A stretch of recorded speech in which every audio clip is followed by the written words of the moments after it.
Welcome to this, the second of London ARG's events of 2021, as we are now.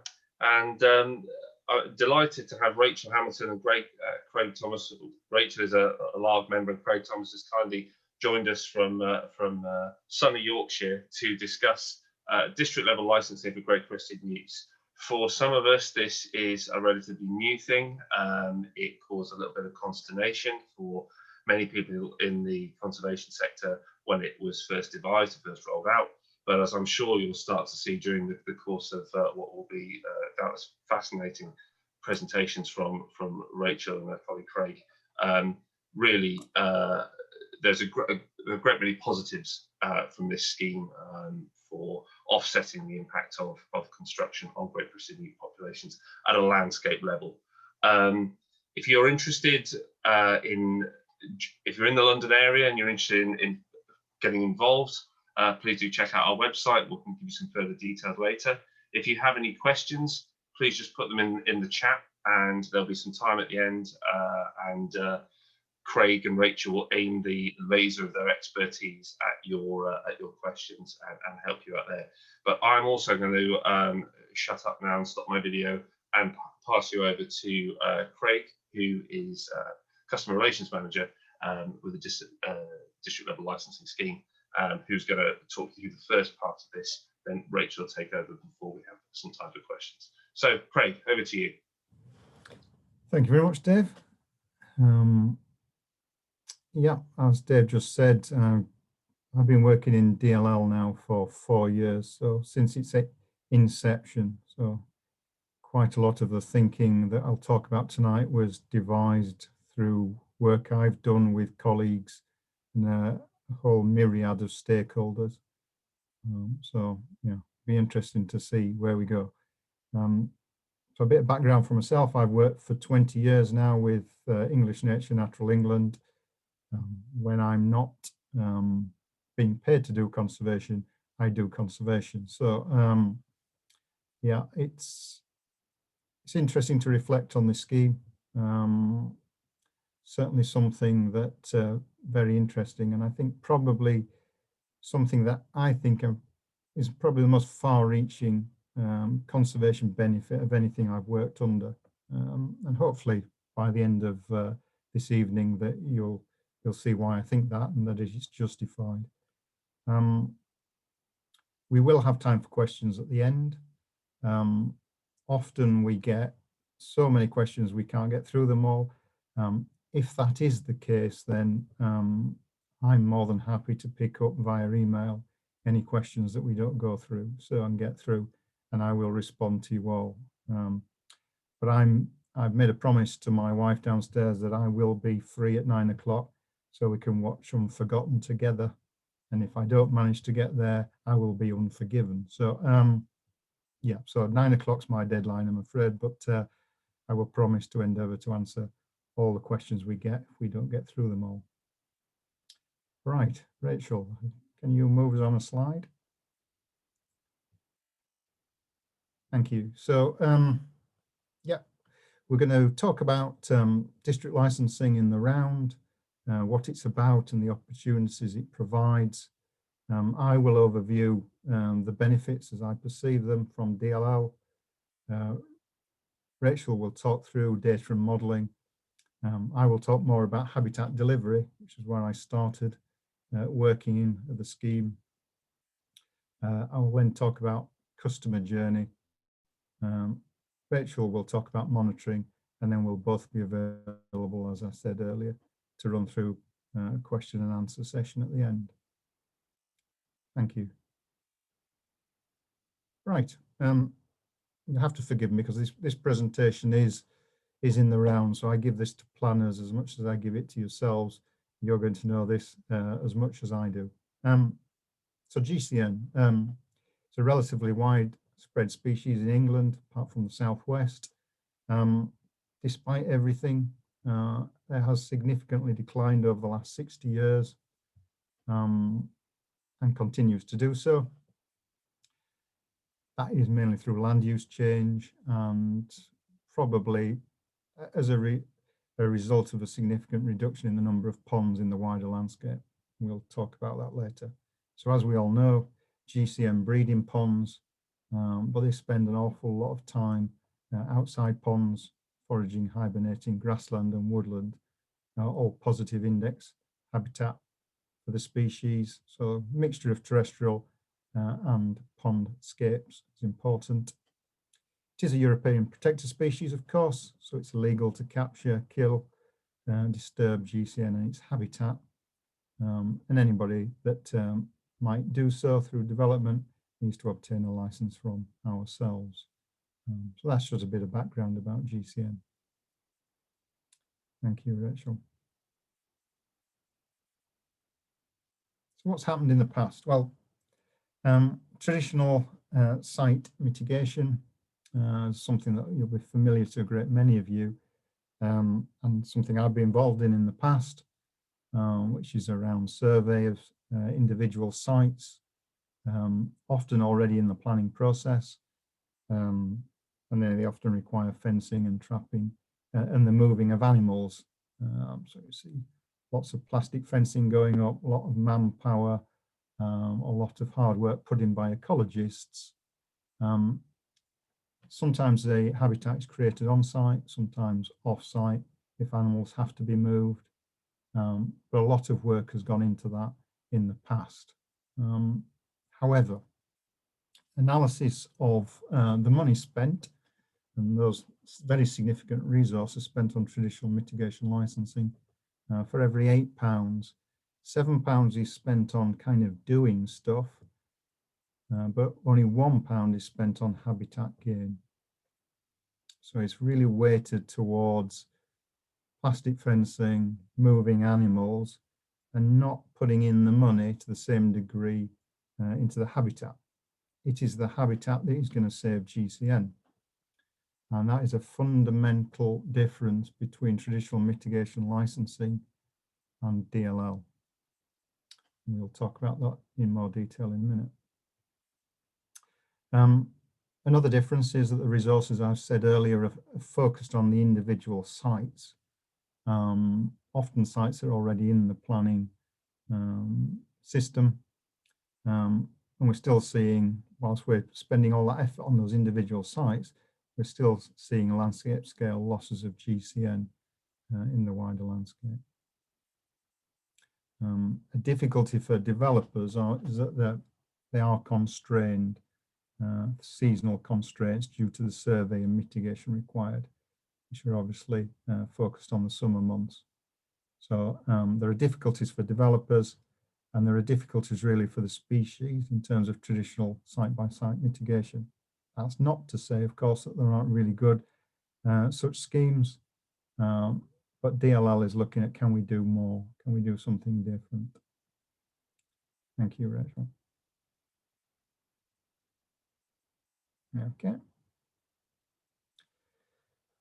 So just like Dave said earlier, it's like there had to be a bit of consternation within the ARG groups with regards to DLL a few years ago. It was an unknown, and we're all unsure of the unknown. And I was obviously in that place 4 years ago. The difference with DLL is it's a landscape scale approach. It is looking at the species at a much wider level than that site-by-site basis. That's the fundamental of traditional mitigation licensing. And it's through that landscape scale approach that I believe we can help achieve FCS far better. So what we do is we focus that habitat gain in strategic areas where it will most benefit the species. Some areas will increase the population, other areas will improve the connectivity of those populations. And again, Rachel will touch on that through the modelling work later. Creating the habitat is only one small part of the overall picture. We all know that we need to monitor and manage habitat moving forward. DLL does this. It does this because it funds monitoring over 25 years, which is our definition of in perpetuity. And there is also management activities needed over those 25 years to ensure the habitat remains optimal for the species. And this again is all funded from the off by DLL, through DLL. So we can guarantee decent habitat in the right places, monitored and managed for 25 years.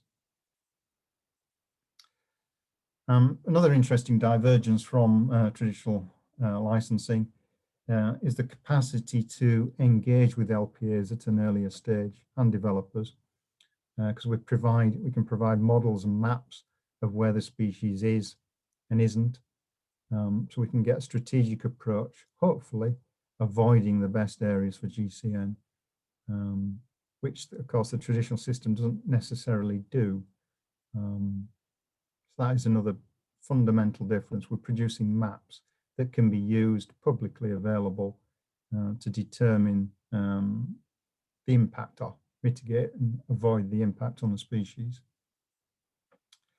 Some of the monies spent by DLL do fund the National Surveillance Programme, so we're getting new baseline data all the time on GCN in any area that we're running the scheme. Thank you, Rachel. I shall hand over to you to talk about the data and modelling then. Thank you. Yep, so I'm going to take over and talk about the species distribution model, the maps that we produce, and a bit about the strategy, and that's really what I work on. I'm one of the strategists. Okay, so district level licensing, we wouldn't be able to do it really without having a species distribution model. It's fundamental, and what we did for the foundation for this scheme is went out and did a huge number of eDNA surveys, the biggest really baseline survey that there's been, and we also used the class license returns. So if you're an ecologist and you hold a Great Crested Newt license, every October you are asked to submit your findings, any records that you found, any surveys that you did. You're supposed to submit them to Natural England, and we can use those to inform our mapping as well. And we also use some of the GCN Evidence Enhancement Programme eDNA records. We also got data from a lot of different sources, so that's just what I've said already is just kind of what we had internally and what we did to enhance what we already had. But we also went out to local record centres, and we got data from PondNet and from Amphibian and Reptile groups to help inform the maps. And we don't stop there. Every time that we kind of start to write a new strategy, we do consult stakeholders. So we'll go back out to local record centres, see if we've missed any data anywhere, get in touch with Amphibian and Reptile groups and do the same, and to LPAs as well. And in addition to the Great Crested Newt data, we also look at habitat variables. So we will map suitable habitat for Great Crested Newt. We'll look at things like the density, so whether there is woodland, grassland and arable, all really good habitats for Great Crested Newt. And they don't like too much of any of them. So generally, as a rule of thumb, really, we kind of aim for a third coverage of each. Is quite good. With arable, less is better really. And we also look at the density of all of those habitats within 250 metres from a pond. If there is anyone who's unfamiliar with Great Crested Newts out there, that 250 metre figure, that's basically the range of a Great Crested Newt, how far they will travel from a pond. So that's the habitat that is accessible to them within the range of their breeding grounds, because they do breed in ponds. And again, if there are too many trees around a pond, then that will shade the pond, and that's not going to be great habitat for great crested newts. They do need a bit of exposed area, not too much shade. And with ponds, the more ponds, the better, really, but it kind of starts to level off when you get to about 3 to 4 ponds. It doesn't make such a difference. We also look at things like the distance to a river, because if the ponds are likely to flood, it's not really going to be a suitable habitat for great crested newts, because what will happen is fish eggs from the river might get into the ponds, and fish will eat great crested newt larvae. So there have been studies done, I think, at the University of Kent that have shown that newts can detect chemical signals from fish and tell that fish are in there, and they'll basically just stick their noses in, say, nope, there are fish in that pond, I'm not going to lay my eggs in there. So they just won't use it. We also look at soil pH. Great crested newts don't like a pond, so obviously the soil pH will affect the water pH, and great crested newts don't like it to be too acidic. You're more likely to find a palmate newt in a more acidic location. We also look at soil type, because part of what we do with the model is we use it to inform where to put ponds. So there's no point us putting a pond into an area that is not going to hold water. So if it's full of chalk, we might have to think about that. And if there's a lot of clay, then that's really good for holding a pond. So good habitat really for great crested newts, as long as everything else is there too.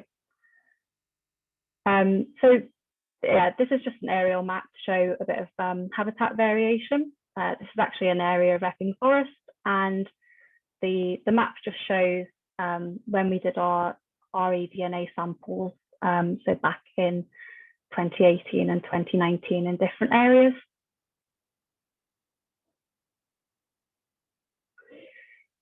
So I guess the kind of public facing documents that we produce from the species distribution model are the risk zone maps, and then we've got something called the strategic opportunity area maps, which I'll talk about next. Risk zone maps, probably the ones that most people are familiar with. They're the ones that ecologists, developers, and ourselves can use to work out how much compensation habitat is going to be required for a developer or a development wanting to use district level licensing. And it is a risk map, so it is based on the risk of great crested newts being present in a particular location. So for a red zone, that would usually be flagged up, an area would usually be flagged up from the species distribution model. If it was a triple SI or a special area of conservation, where great crested newts are listed as a monitored feature within a 500-metre protective buffer. Or if it's not flagged up because it's not a triple SI or a SAC yet, that's when we would go out to our stakeholders, to local record centres, to amphibian and reptile groups, and to local council ecologists, and say, do you know of any sites that we are missing that have really important populations of great crested newts? And we define that as having data to show that there's a population size of 100 plus, or peak counts of 100 plus, usually over 3 years. And they don't need to be consecutive years, and they don't need to be by the same ecologist. I guess I get asked these things all the time. They do need to be relatively recent. So if we're going back before 2000, we're less likely to accept that. But it really just depends on the records. Every kind of decision is made as a decision and not just a blind rule. And every strategy is bespoke. So that's the red zones. And with the red zone, a developer wouldn't be able to use district level licensing. That's because we really need to maintain that population and we really need to protect them. They're really important. And I think district level licensing's role there is really to bolster populations. So in my strategies, I try to fight for my red zones and try to get some habitat put in nearby to that red zone to try and expand the population into new areas and make sure that we're linking it up with other populations. And then with an amber zone, that's an area where the models predicted that the suitable habitat for Great Crested Newt, so it's looked at all of the different habitat variables and has produced an outcome that's suitable habitat for Great Crested Newt. Or where we've got records of Great Crested Newt, so if we've got a present record anywhere, even if it hasn't been thrown up as an amber zone by the model, then we'll make that an amber zone and we'll stick a 250 metre buffer around it. And amber zones also linked up. So some of them have, like, you can see the connections between areas, kind of some little stringy parts of the amber zone, and that's where we basically just join up, so that just in case newts are dispersing between areas. In amber zone, the compensation is a 2-to-1 ratio. So that's 2 ponds for every 1 occupied pond that is lost. And I think Craig will talk a bit more about that later.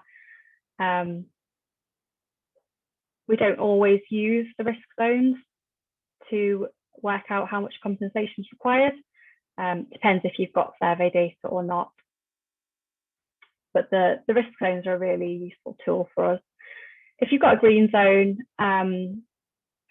then that's an area where the models predicted that Great Crested Newts are not going to be present, and we don't have any records to show that they are present there. Now, to work out the compensation, it would still be 1 pond for every 1 occupied pond lost. And that is partly to ensure no net loss of ponds. We don't want to be destroying habitat. And partly because the model is 95% accurate, which is great. That's a really high accuracy for a model. But it does mean that the model predicts 95 out of 100 Great Crested Newt populations. So when we've run it against the data that we've got, and we know if we hold back some of that data and get the model to predict where the rest of our data is, it misses 5 out of 100 populations. And so there is still a risk there. We can't say Great Crested Newts aren't there for sure, and so some compensation needs to be provided.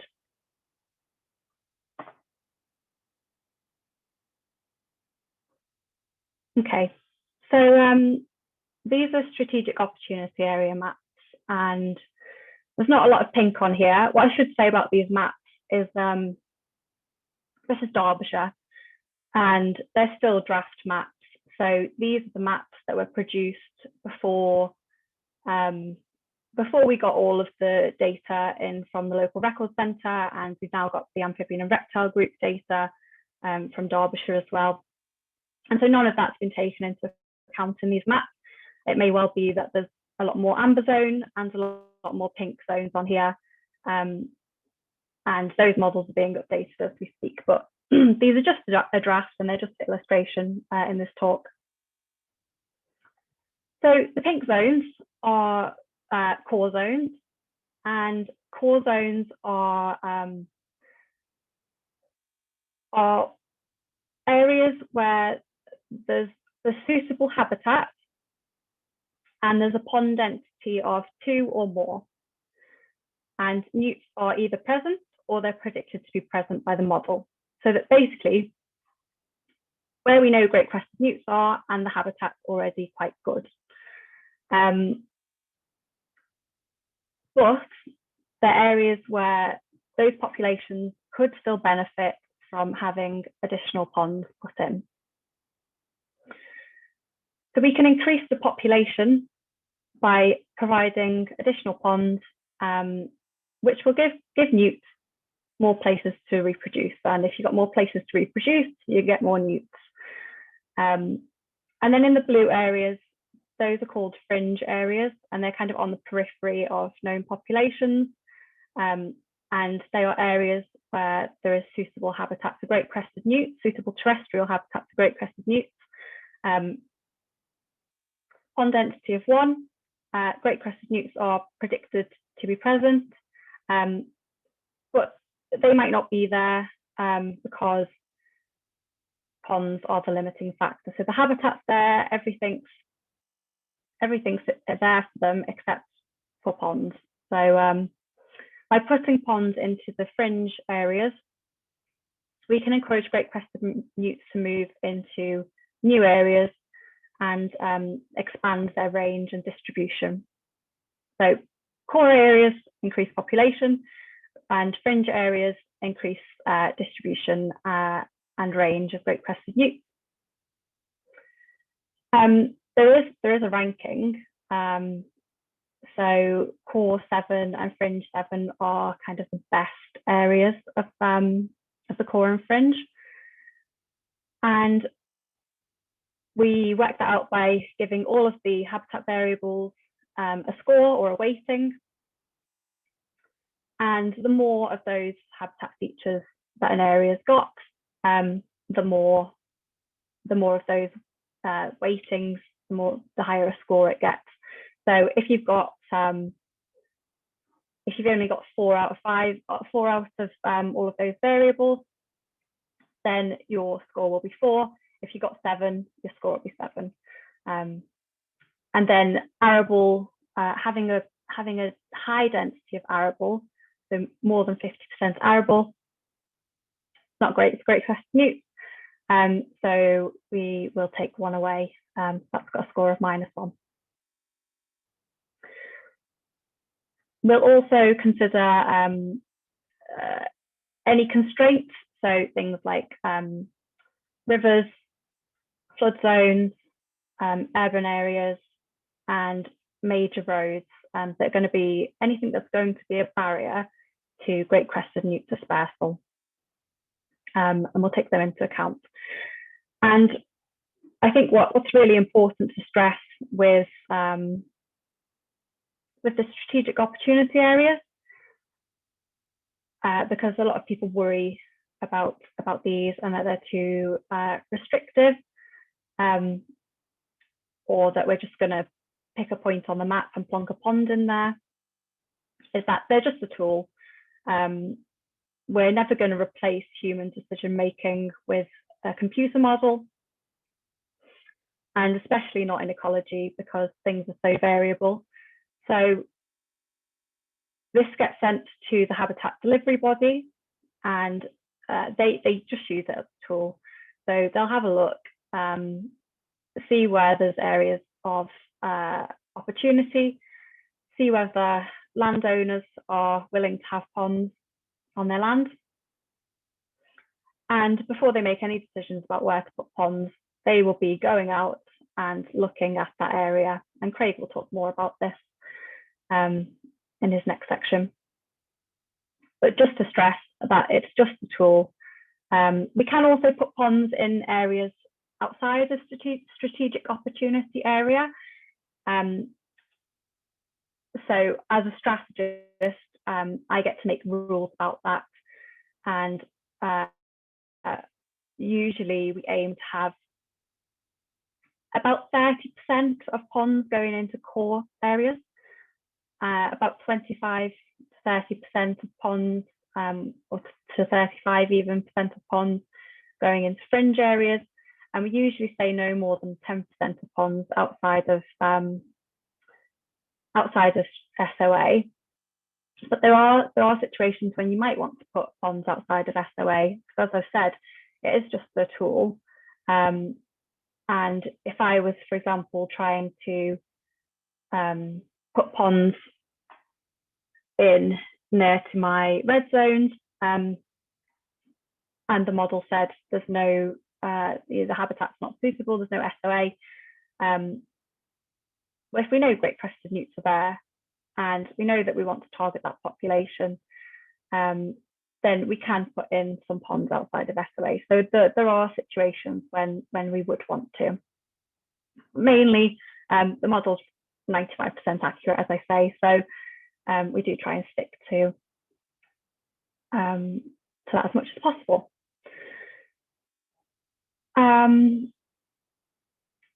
I was just going to say a bit about strategy writing. So I've already mentioned the rules about the SOA and how many ponds we can put in which areas. So that's one of the rules that I get to make. I will also be looking at the results of an impact assessment that comes from this model. So we get, in addition to the Great Crested Newt data and the habitat variables, we also get the data from the local planning authorities about where they're going to be putting their allocations from their local plan. And we'll delete any of those sites from SOA so that we're not putting ponds into areas that are going to come forward for development in the next few years, and I'm risking losing those ponds. But I also get to look at the results of this impact assessment. So that overlays all of the allocations with the GCN data and habitat suitability, works out how much habitat might be lost. And it's really an estimate because we're never going to get all of those allocations using district level licensing. And that's what we use to work out whether the strategy will pass the favourable conservation status test. So we'll see, is there going to be a loss of populations within 1 kilometre squares? Is there going to be a loss within 10 kilometre squares? And we'll make rules about that. So usually strategy-wide, you would aim for no net loss of ponds in any local planning authority area. But if a particular 10 kilometre grid square is at risk, then I'll make a rule to say, well, any habitat coming out of that 10 kilometre grid square has to be replaced in that 10 kilometre grid square. And that usually has to be in the ground for a year to give great crested newts the opportunity to colonise from that 10 kilometre grid square, not necessarily the same population, but to make sure that we're not losing the range or distribution of great crested newts.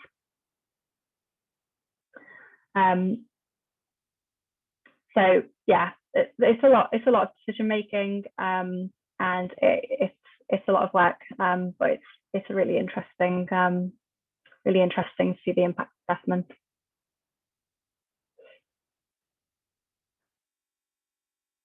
Back to you, Craig. Thank you, Rachel. So just to summarise where we've got to, we survey an area where we're looking to roll out district licensing.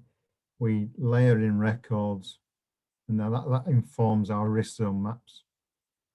And in essence, the strategic opportunity areas. Risk zone maps we take into account for developers, more of that in a minute, and the SOAs determine where we put the habitat. And it's the habitat itself that I'll talk about in more detail now. Thank you, Rachel. We're not doing this alone as Natural England. We're doing this working with a great many. We work with habitat delivery bodies, And basically, in essence, they're the likes of WAG, various wildlife trusts, and the ecological units based within local planning authorities. It is their responsibility to deliver the habitat. I'll talk about in a minute. Clearly, we're working closely with the LPAs, ARGs, local record centres, and these form steering groups. And it's these steering groups that layer in that localism that is so important in ensuring that delivery is as accurate and as effective as it can be. And as Rachel emphasised a few minutes ago, models are great, and we're very proud of the fact that our model is 95% accurate, but a model is just a model. It's really important to take on board the information that people have at a local level and reflect upon that. Thank you, Rachel.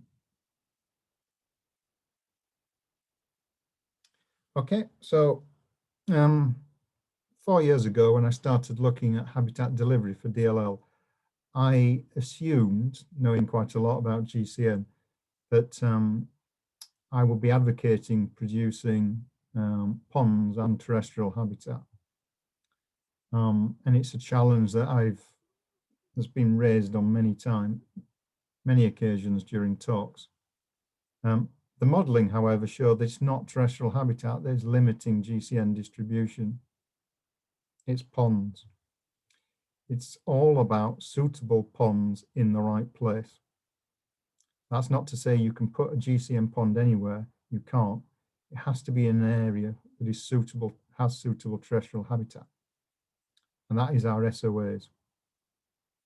But the reason that GCN have declined so drastically over the last 60 years has been that equal drastic reduction in ponds, particularly within the mixed farmed, moving to arable farming, that loss of ponds. That's why GCN have declined so drastically. So clearly, it makes sense that actually to turn that round, to reverse the fortunes for the species, certainly in the short to medium term, we need to be putting effort into creating ponds, delivering ponds in the right places. Now that can be done through creation or restoration of a pond. The restoration of the pond, we're not talking about a small incremental improvement in a pond. We're talking about a pond that is probably vegetated up, appears to be a circle of woodland in a field, restoring something that GCN, if they are present, they're sat in sludgy, anaerobic mud, feeling pretty miserable, certainly way off being able to breed in that pond. We know that they prefer small to medium-sized ponds, so we've put a limit of 150 square meters and no more than 1,000. It's quite variant in size, and that's because we are looking at restoring some ponds, and those ponds can be quite large at times. Obviously, larger ponds attract birds and could end up being populated by fish. Varying depth is good. They don't have to retain water every year, but at least 1 in every 3 summers on average. Essentially, they need to have a good terrestrial buffer around each pond, and the size of that buffer will vary dependent upon the location of the pond in the first place. So if it's in an area of good terrestrial habitat, maybe a 3-meter margin around the pond, but in other areas it can be up to 10 meters wide. So it does vary according to the situation. And as Rachel said earlier, ponds need to avoid shading, certainly in a proportion of the pond. The southern aspect really needs to be open. Need to keep down scrub and trees on the southern aspect of ponds. And we know, because the species moves, that we're looking for clusters of ponds, generally 250 meters or less apart. We've produced a detailed pond specification, which we supply.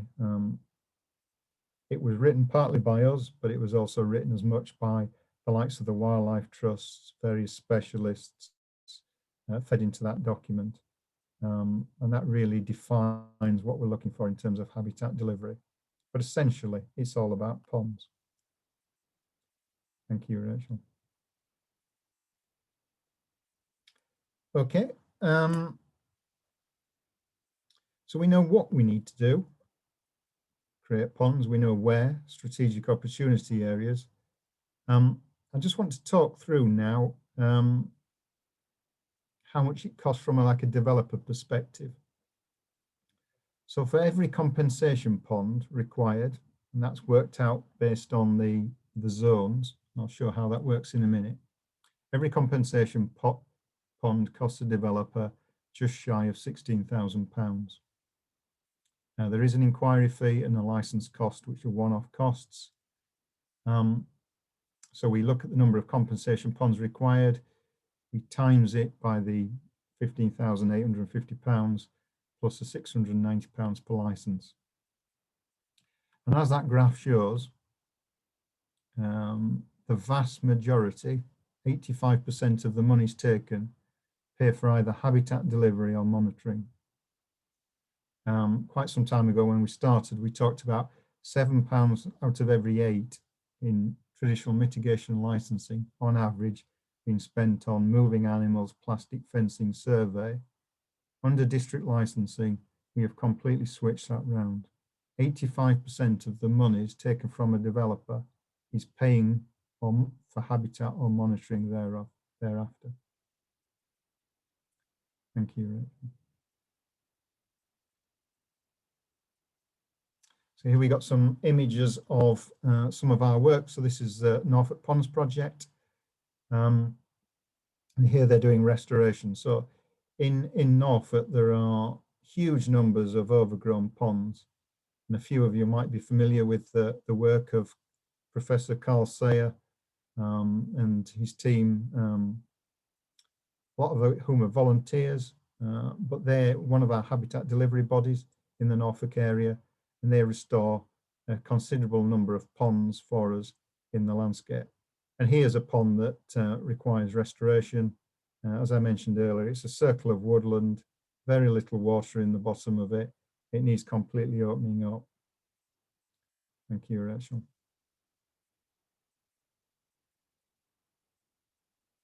That's a picture of the same pond later on. So you can see a lot of the anoxic mud there being removed, desilted. That work probably only needs to happen once, the desilting. Scrub removal is required for the 25 years at periodic intervals, but the desilting only once. And that pond there will restore quite quickly. There'll be a seed bank within that mud, and vegetation will establish soon thereafter. Thank you, Rachel. And then we've got kind of before and after slides, again from Norfolk. And Carl and colleagues really fed into the pond specification document I've just been talking about. So there you see what appears to be a circle of woodland in the middle of a field is actually a pond, or what used to be a pond. Scrub removal transitions through into a fantastic habitat in the bottom there. And luckily in this area of Norfolk, there's a lot of large traditional hedgerows that clearly GCN are using to move through that landscape. So this wouldn't be suitable in all areas, but because the field size is still relatively small, and there's a lot of woodland and mature hedgerows nearby, then the species populates these ponds or repopulates these ponds quite quickly. Thank you, Rachel. Okay, I'll talk now about the customer journey. So really from the developer ecologist perspective now. Thank you. Okay, so an applicant makes an inquiry if they want to look at using DLL, essentially supplying the red line boundary of a site.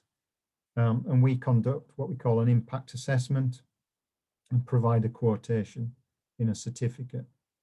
And that's obviously based on the impact on the species. So it will be multiples there of of the number of ponds impacted, both on the site and within 250 metres of the red line boundary. And then they were multiplied by the 15,850 I was talking about a couple of minutes ago.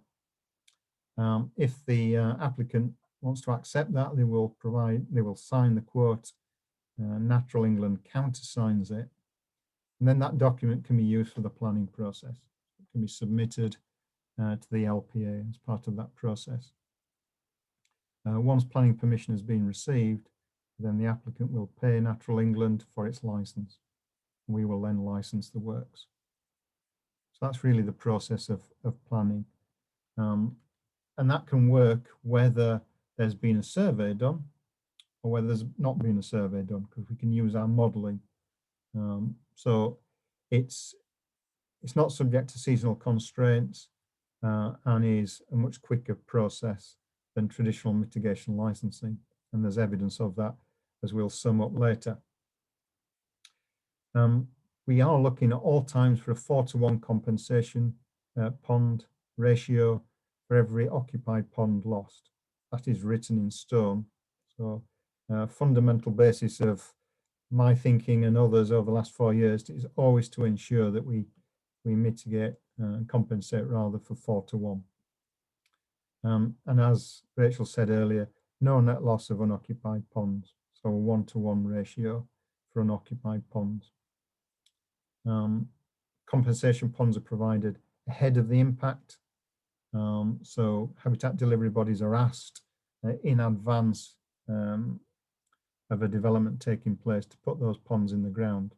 And this was achieved through pump priming. So we managed to attract a significant budget and created ponds across all areas that we looked to launch a DLL strategy before that launch of that strategy. So there's ponds in the grounds in all areas, pumped primed using money from MHCLG. And as I've said before, all of these ponds are monitored and managed for 25 years. So at the end of the 25 years, every pond is still A1 for GCN.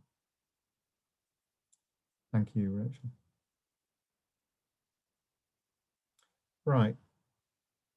So how do we calculate the number of ponds to compensate? So if a site's not in a red risk zone, a red zone, because obviously red zones can't come into DLL, there is the option of survey or no survey. So this will be in effect the amber and the green zones.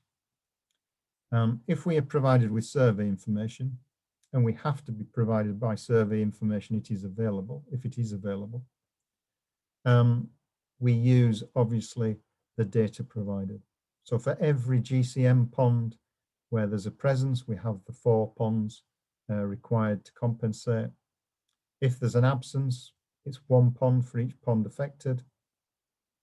And if ponds can't be accessed, so we don't have survey data for a proportion of ponds, we ask for 2 ponds, 2 compensation ponds for those. So that might be health and safety reasons why they couldn't be accessed for survey, or it could be ponds on neighbouring land within the 250 metre boundary of the red line where access wasn't given. So it's a combination of the 4, 1 or 2 in those various categories. That's under the survey route. Under the no survey route, we simply use Natural England's master map. So we look at the number of ponds present using the data we hold, and we look for 2 compensation ponds in amber zones and 1 in a green zone. I did notice that comment just crop up there on screen. Does that encourage people to survey or no survey? I'll deal with that one now. Neither really. There will be occasions one route may be slightly better, but there'll be just as many occasions where the other provides the same level of mitigation. So we have to remember, of course, that even in areas where GCN are present, they're not going to be present in every pond, only a proportion of ponds. And in most areas, that is roughly around 33%. I am speaking to people, some of you on this call maybe from Essex. There is something special about Essex. makes quite a difficult thing to say as a Yorkshireman, but GCN just love Essex. So in Essex, we've got a much higher percentage of occupation of ponds than anywhere else. I think it's the high 40s, isn't it? Like 46, 7%. I think of ponds are occupied in Essex. But that is the exception. Roughly, places like Cheshire and Kent, it's roughly 32, 33%. So even in areas where GCN are present, they're not going to be present in every pond.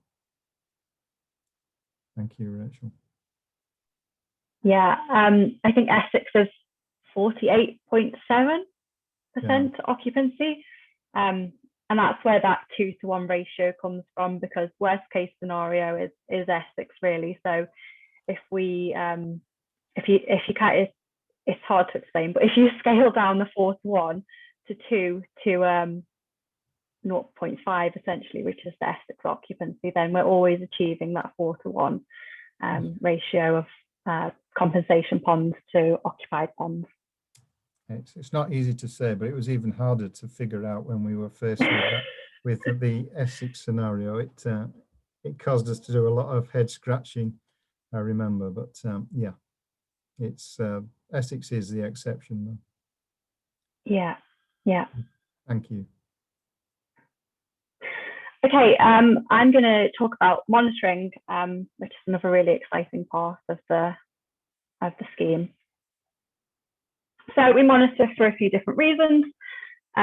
We monitor to check whether our scheme and our ponds are effective. Are Great Crested Newts colonising them? We also monitor to check compliance. Are we achieving everything that we said within the rules of the strategy? And are we losing range and distribution or populations of Great Crested Newts?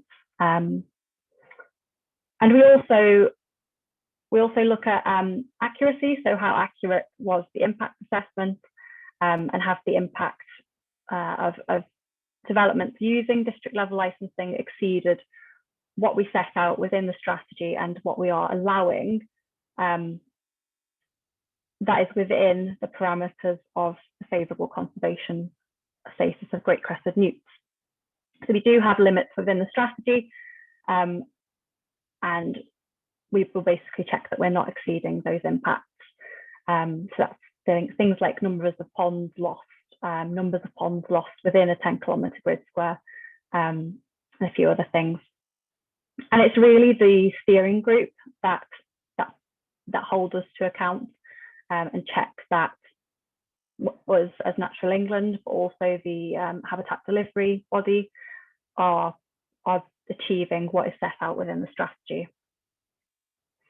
But the actual monitoring of the ponds, it's all done by eDNA. So for the first 4 years, we do eDNA surveys. That's for every pond. And that will just give us presence and absence. So if you're not familiar with eDNA, you essentially go out, you collect a sample of water, you do it at a few points around a pond, you try not to contaminate that, so you have to be very scientific when you do it, pop it all into a bag, send it off to a lab, and they'll have a look at it and see whether they find Great Crested Newt DNA. And it's a really great method because it only requires 1 visit, which makes it a lot cheaper than going out and doing population surveys, which require a lot of time and effort and multiple visits and multiple people to do. But it's also been found to be 99.3% accurate, and so it will detect Great Crested Newts in 99.3% of ponds where they are present, whereas fossil trapping is 75%, torching is about 76%, and egg searches are only about 44% effective. And I guess that depends on what time of year you go and do it. But that eDNA is a really valuable resource for us, and we wouldn't be able to do district level licensing without it really. So we do use that. So annual visits for the first 4 years, then another visit in year 8, when we do an egg search as well. So for the first 4 years, it's just eDNA, and we do a habitat suitability index on all the ponds to make sure that they're up to scratch and they're meeting our pond spec, and they're attractive to Great Crested Newt. Then we add in the egg search in year 8. We also monitor in year 16 and year 25.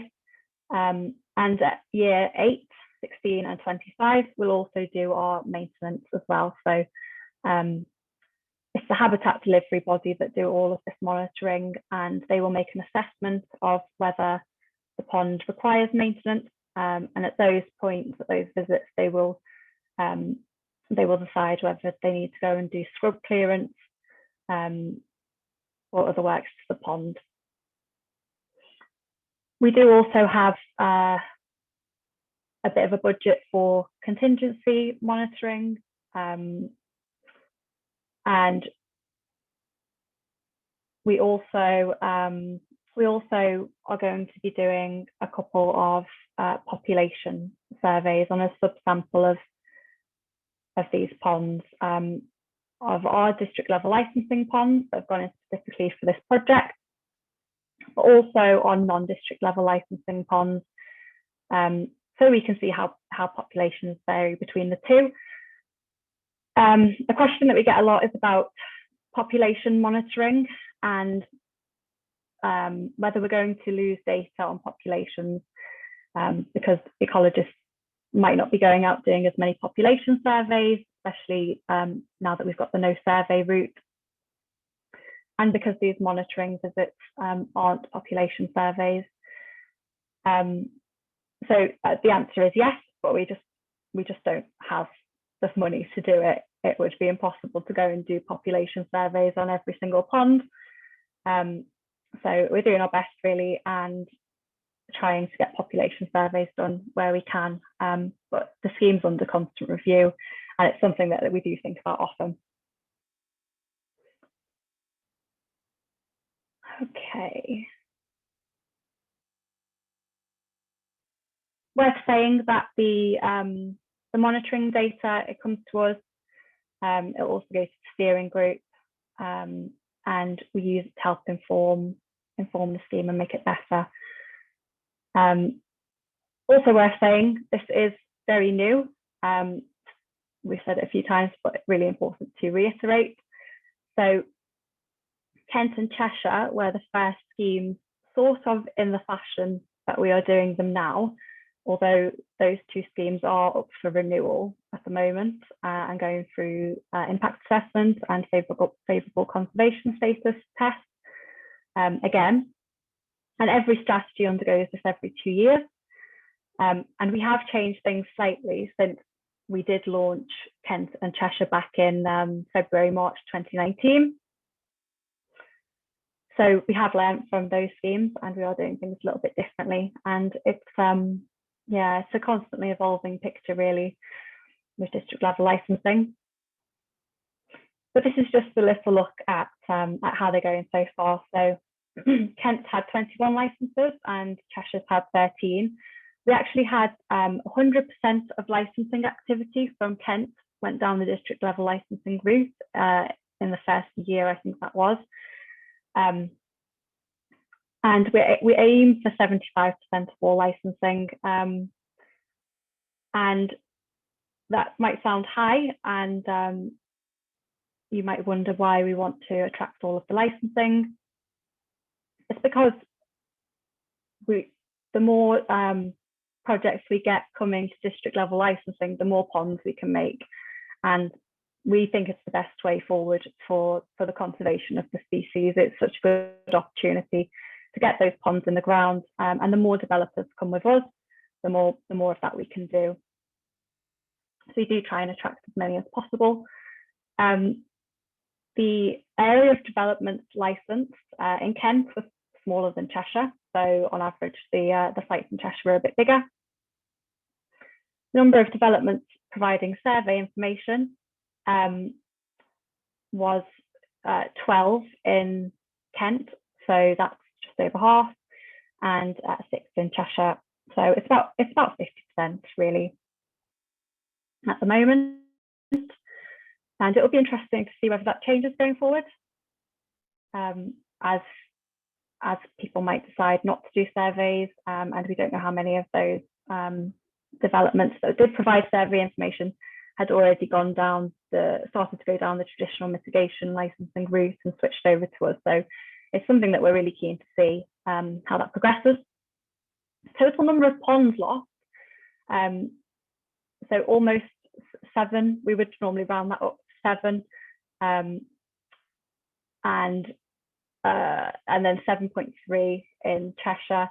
And the reason why we can have a decimal point of a pond is because we make an estimate of ponds that are outside development boundaries. We'll make an estimate of how much of the land within 250 meters of the site, of the pond, sorry, not the site, is going to be impacted by development. And so we can end up with half of a pond being lost. So that pond's not actually gone anywhere, but the reason why we're saying it's lost is because terrestrial habitat is being impacted, and that has impacts on those ponds. So functionally, we might lose half that pond's habitat that it also provides terrestrially. I've probably not explained that well. And the total number of occupied ponds lost is about 4 in Kent and 2.5 in Cheshire. Ponds actually lost within the boundary of a development site is 2 in both. And in actual fact, those ponds might not be lost. We treat all ponds on development sites as lost because it's quite unlikely that those ponds are going to be functional in the long term. As you have seen back in the intro slides, there was that example of the pond that was on a development site and it wasn't doing well, fish were being dumped in it. You end up with populations being cut off from wider other populations and from connectivity to other habitats if they end up kind of cut off in an urban environment. It's not always, it's nice to keep those populations of Great Crested Newt, but they're not going to be functional in the population in the landscape as at a landscape scale, and they're not going to be linking up to other populations, sadly. So we do treat all of them as lost, even if they are retained on a site.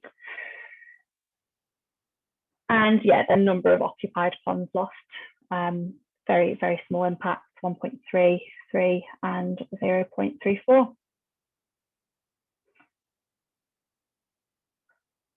So bearing that figure in mind, just to point you to the table, you can see that we've put 178 ponds into the ground in Cheshire, and that's a huge amount of ponds, and we've put 115 in the ground in Kent. And I mean, the scale of the habitat that we're creating is just incredible.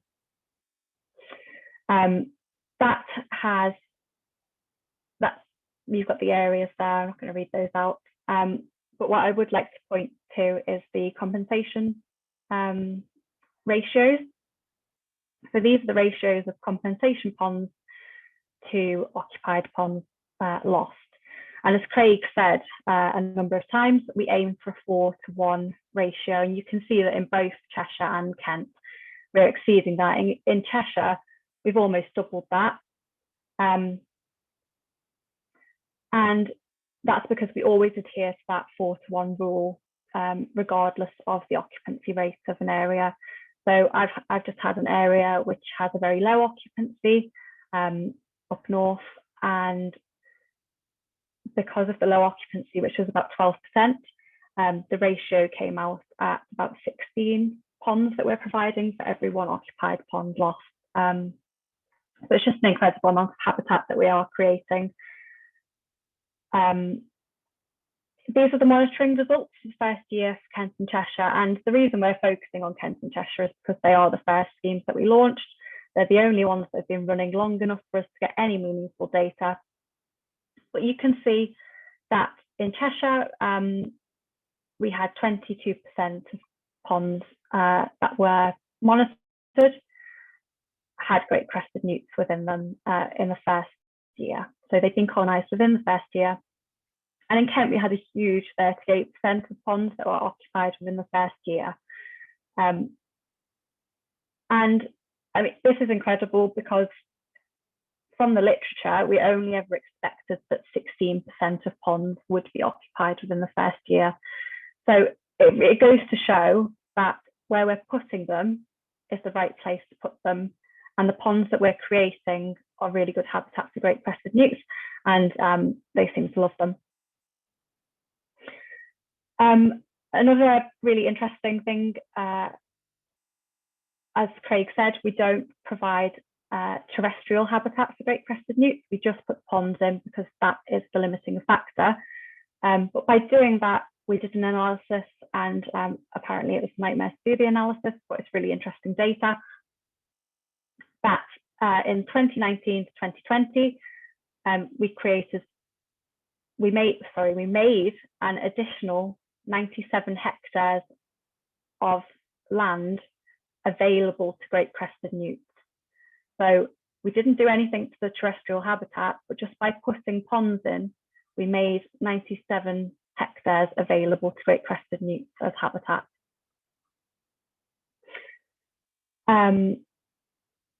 So, I mean, that's just great. And within Cheshire, I think we've increased the range. So Great Crested Newts have moved into new 1 kilometre squares. I think it's 3 in Cheshire and 1 in Kent, so it might be the other way around.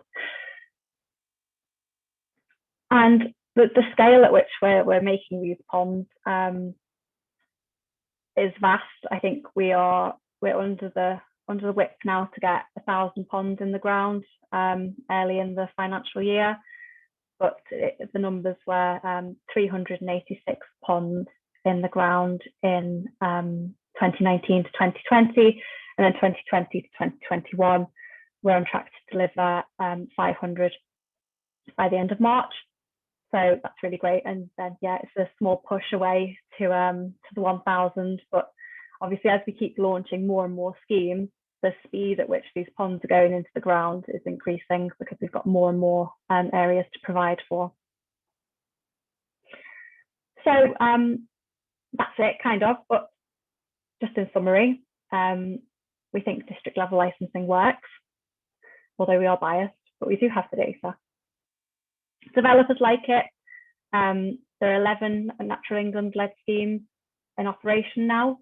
We've had 242 inquiries, and that's led to 74 agreements. 50 licenses have actually been granted, so developers can go and do their work under those. We secured 5 million in terms of income, and obviously 85% of that will go on ponds, which is great. District level licensing has replaced 53% of licensing activity in Kent. And it's quicker, simpler, more certainty for developers. And it also saves developers time, 71 days quicker than going down the traditional mitigation licensing route. So there's additional costs there that developers save in their delays.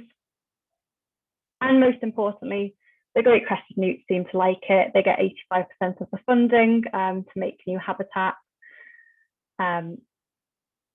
compared to 16% under traditional mitigation licensing. So we really are investing everything back into them and their conservation status. And across the board, we're seeing 34% of ponds being colonised within the first year. And as I said, we only ever expected to get 16. So we seem to be doing something right.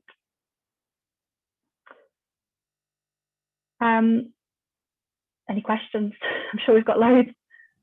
We have indeed. I think on behalf of everybody, Rachel and Craig, thank you very much. That was fascinating. I think a really detailed insight into something that, as you alluded to, had raised a lot of questions. I'll ask. Jonathan Cranfield's done well on the question front. Well done, John. So I'll come on to his in a sec. A lot of them, Craig, you mentioned Essex. Mary has said, GCN's moved into a ground level, submerged, skipped my workplace and returned every season, which was lovely to see. The area is going to become a housing development in a few years. Ecologists have done surveys as part of the development process. Will this mean that the developers ultimately have them moved so they can demolish our compound? So I guess this is a question about a less than perfect site becoming colonised by GCN. How would that fit into the DLL? Well, presumably there are X number of ponds within a certain radius of that development. And then obviously the development can go ahead and can use DLL. We would calculate the impact on the species by the number of the ponds, either within the site, red line boundary, or 250 metres of that red line boundary. As we stated earlier, all ponds are lost, whether they remain, right, if they're in the boundary at the end. We just they're regarded as, so presumably even if there are animals there, they're regarded by you as lost. Yes, in terms of they're lost if they're impinged by within the red line boundary, even if they're there post development. Right. Kalina's asked how frequently the strategic operation area data updated, i.e. as new ponds are created. Could this weighting change? Yeah, every few years they get remodeled, so we have a living pond layer, because clearly, we are producing shed loads of ponds basically, so it's important that the modelling reflects that. Yeah. Okay. It's probably also worth saying that even between the modelling being updated, it's something that the steering group will be looking at. They'll be keeping track of where ponds are created, where new populations pop up as populations move. So, I mean, that's one of the reasons really why it's so important to have these steering groups and to have kind of local people having their voices heard. Yeah, absolutely. I think that came across in the presentation. Georgina has asked a question that I guess is kind of similar. How often are maps recalculated with new DNA surveys? So that kind of answers that, and what underlying land cover maps are used. Rachel, do you want to answer that one? Yeah, I can never remember what they're called. So we've got we use the OS maps, and then what's the other one called? There's a land cover maps that we use, but I can't remember the name of it. We can always send it out after, can't we? Yeah, there's a master map with a living pond layer in, isn't there? So. Connor's asked, why is 250 metres being selected as a buffer zone when 500 metres from the site boundary is typically considered in conventional means? And in fact, this is a question that occurred to me too. I know Robert Yeller and some others did some work that said actually Great Crested Newts can move up to sort of 1,500 metres. I'm sure it's a figure you've heard. How did you arrive at the 250 metre buffer zone? Yeah, that's a good point. Newts can move all sorts of distances. Some can be long distance runners, some less so. So we just took 250 metres as a reasonable assumption of the vast majority of the population moving at 250. Average movement. It's average movement. So we look at ponds within that 250 metres. We draw a circle around them, which is 250 metres in size, and then the amount of the terrestrial habitat that's within the red line boundary is a percentage of that pond that we ask to be compensated for. That's how it's worked out. Okay. A question from Jonathan: Could our groups become more involved with monitoring as interested third parties? We absolutely welcome our groups being part of the discussions within the steering groups. That is an absolute given. Clearly, we have set monitoring which are generally done by the habitat delivery bodies. And the reason for that is I think it's really important that most of the ponds are produced on private land holdings, farmland in essence, majority. I think it's really important that the habitat delivery body establishes a relationship with that farmer, that landowner, and provides them with the monitoring data. So you tend to get a level of ownership between the landowner and their pond as a result. We try and achieve that consistency, which enhances the ownership. Great. But I think I'm right in saying, from what I've heard before, that there is not like a direct link between the pond created and the pond lost. No, there isn't, just in terms of numbers, but no more than that.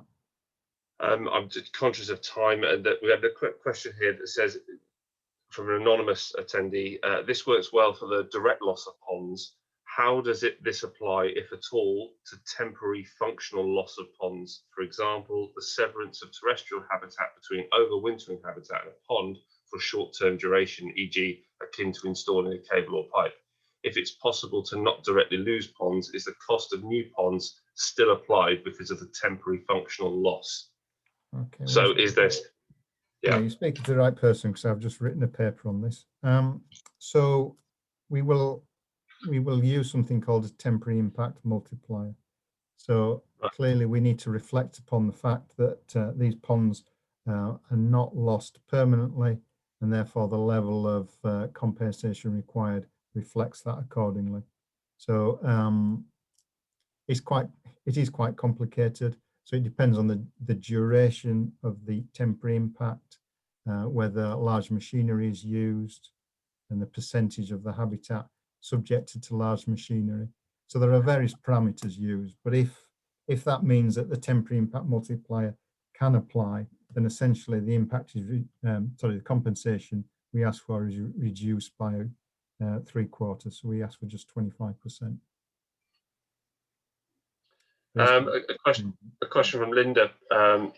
If eDNA result comes up negative, would you resurvey or check by other means?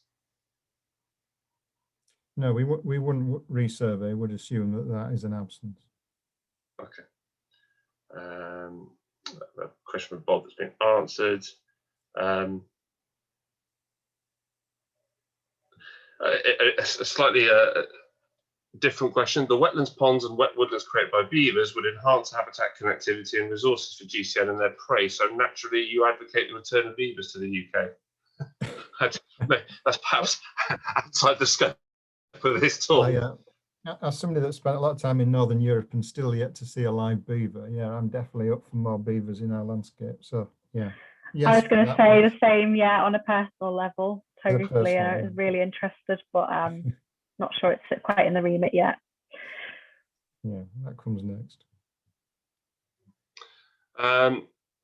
Would money be best spent population monitoring DLL ponds rather than non-DLL ponds? License returns will give you the latter information for free, someone's asked. Oh, we need to monitor DLL ponds really closely to ensure that what we're doing is right.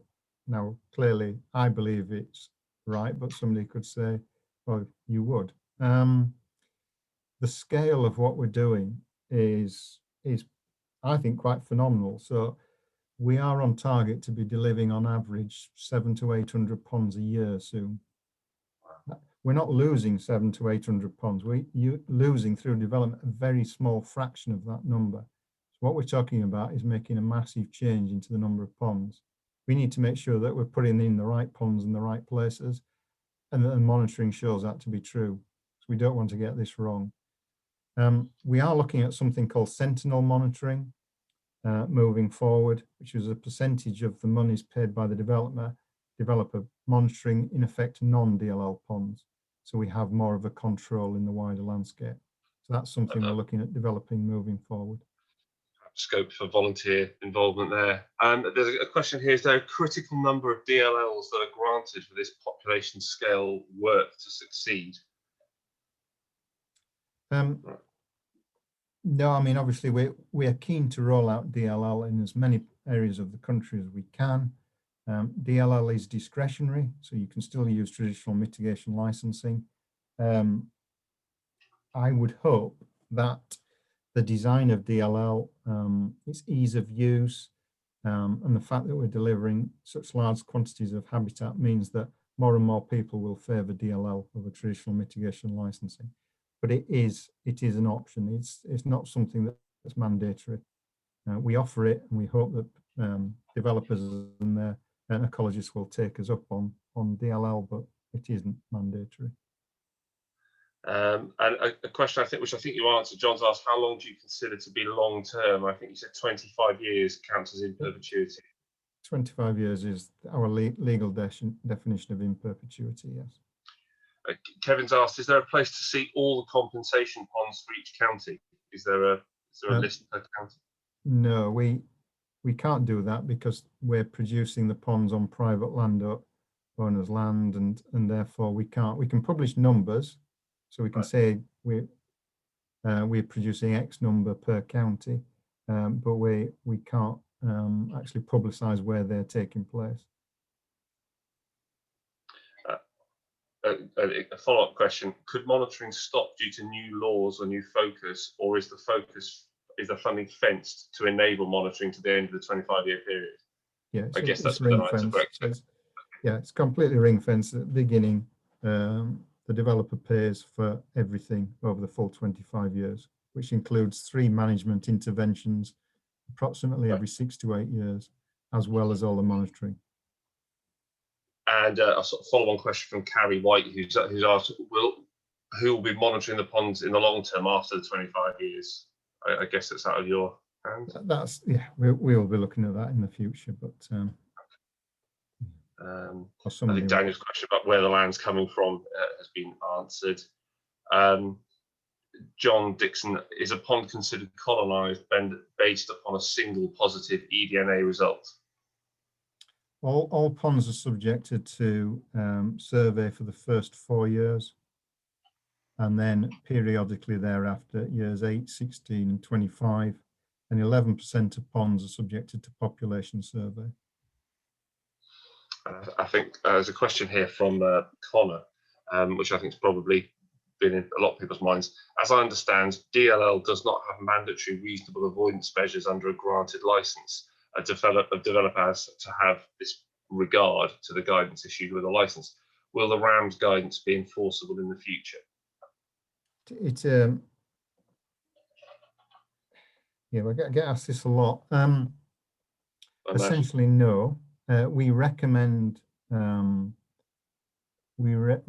best practice to be undertaken. So an ecologist on site is recommended, but it is at the discretion of the developer, so it's not mandatory. So there's a sort of follow-up question here about, is there any requirement for trapping or translocation under DLL? And I guess no. There is not. No, there isn't.